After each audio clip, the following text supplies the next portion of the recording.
আসসালামু আলাইকুম বন্ধুরা, আজকে আমি গোড়া মাছের শুটকি ভর্তা করব। কেমন করে ভর্তা করতে হয় আপনাদেরকে দেখাবো।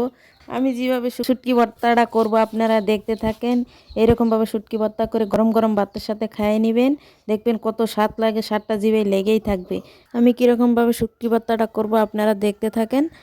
প্রথমে কয়টা শুটকি নিয়ে নিলাম, গোড়া মাছের শুটকি নিয়ে নিয়েছি, দুটা পেস্ট নিয়েছি, কাঁচামরিচ নিয়েছি, ধনিয়ার পাতা নিয়েছি, রসুন নিয়েছি। এখন আমি পেঁয়াজটা কুচি কুচি করে কেটে নিচ্ছি।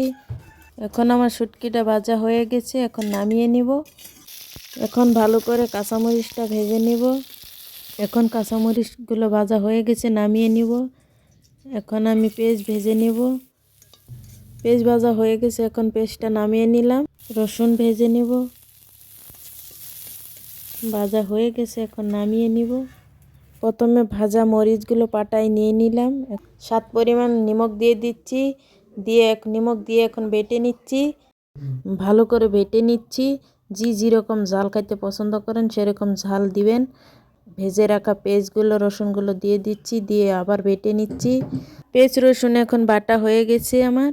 বাটা হয়ে যাওয়ার পরে এখন ভালো করে ভেজে রাখা আগের হুটকিগুলো দিয়ে দিব।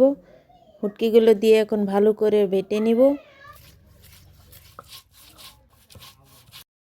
শুটকিটা ভালো করে বাটা হয়ে গেছে, এখন আমি ধনিয়ার পাতা দিয়ে দিচ্ছি, দিয়ে ভালো করে বেটে নিচ্ছি। এখন দেখতেই পাচ্ছেন শুটকি ভর্তাটা কত সুন্দর কালার আসছে, কত সুন্দর হয়েছে। এভাবে বানিয়ে আপনারা ট্রাই করে খেয়ে দেখবেন, খুব স্বাদ পাবেন। ভিডিওটা ভালো লাগলে লাইক করবেন, কমেন্ট করবেন। আমার চ্যানেলটা নতুন হয়ে থাকলে সাবস্ক্রাইব করে দিবেন। আল্লাহ হাফেজ।